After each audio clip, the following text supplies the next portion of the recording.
1, 2, 3, come on!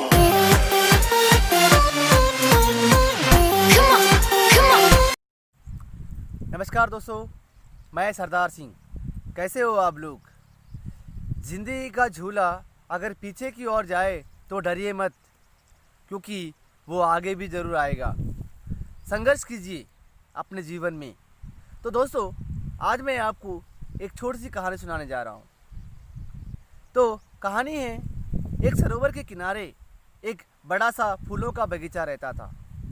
तो वहाँ पर उस बगीचे को देखने के लिए कई सारे लोग वहाँ पर देखने के लिए आते थे और उन फूलों की बड़ी बड़ी कामनाएं, मतलब उनके बारे में बड़े बड़े अच्छे अच्छे गुण गाते थे। तो वहाँ पर गुलाबों के फूल होते थे, कई तरह के फूल वहाँ पर नज़र आते थे।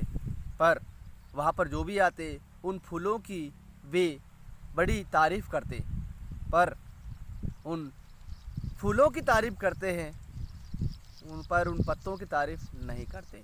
तो इस प्रकार से वहाँ जो एक अच्छा सा बड़ा सा गुलाब फूल, उसका जो पत्ता था, उस पत्ते के अंदर एक हीन भावना पैदा हो गई। उनको इनकी भावना ये पैदा हुई कि सब लोग आते हैं, फूल की तारीफ़ करते हैं, पर हमारी तारीफ़ कोई नहीं करता। इस प्रकार से उनमें भावना आने के कारण वो दुखी हुआ और दुखी होकर वो पत्ता जो था मुरझाने लगा, और इस प्रकार से मुरझाते मुरझाते वो पत्ता सूखने लगा था। तो कुछ दिन बाद एक बड़ा सा तूफ़ान आया और उस तूफ़ान में जो गुलाब के जो फूल थे वो पंखुड़ी की तरह पूरे फूल के जो है पत्ते उड़ जाते हैं।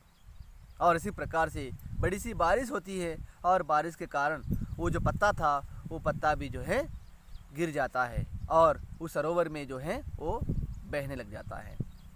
तब इस प्रकार से बहते बहते वहाँ पर एक चींटी भी उस पानी में, यानी उस नदी में, वो एक उड़ी मारे थी, उसको निकलने की कोशिश कर रही थी, पर उसको निकलना नहीं आ रहा था। तब वहाँ पर ये पत्ता उस चींटी के पास गया और चींटी के पास जाकर वो चींटी से कहने लगा कि मेरे पीठ के ऊपर बैठ जाओ कि मैं तुम्हें किनारे के पास छोड़ देता हूँ। इस प्रकार से चींटी को वो सहायता करता है और अपने पीठ पर बिठाकर वो किनारे छोड़ देता है।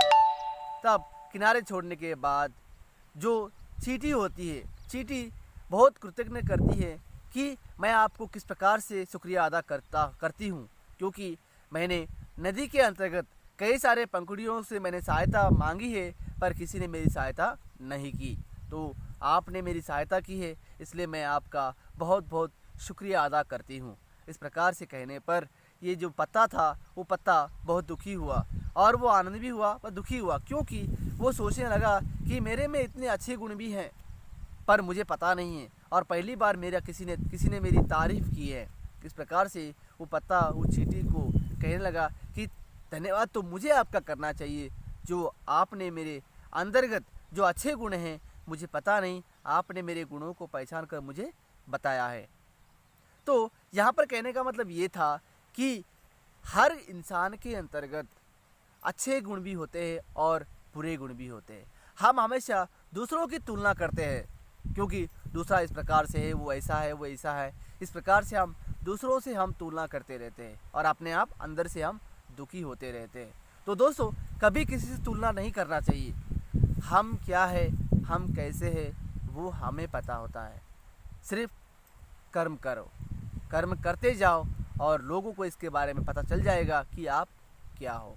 तो सिर्फ हमें कर्म करना चाहिए, ना बल्कि दूसरों से तुलना करनी चाहिए। दूसरों से तुलना करने से हमारे अंतर्गत दुखी भावना होती है, वास्तव में और कुछ नहीं होता। आप क्या हो, कौन हो, कैसे हो, वो सिर्फ अपने कर्मों पर ही आधार होता है। कर्म करो और वो नाम अपने आप पाओ। तो ये कहानी आपको अच्छी लगी होगी। नमस्कार, धन्यवाद। 1, 2, 3, come on!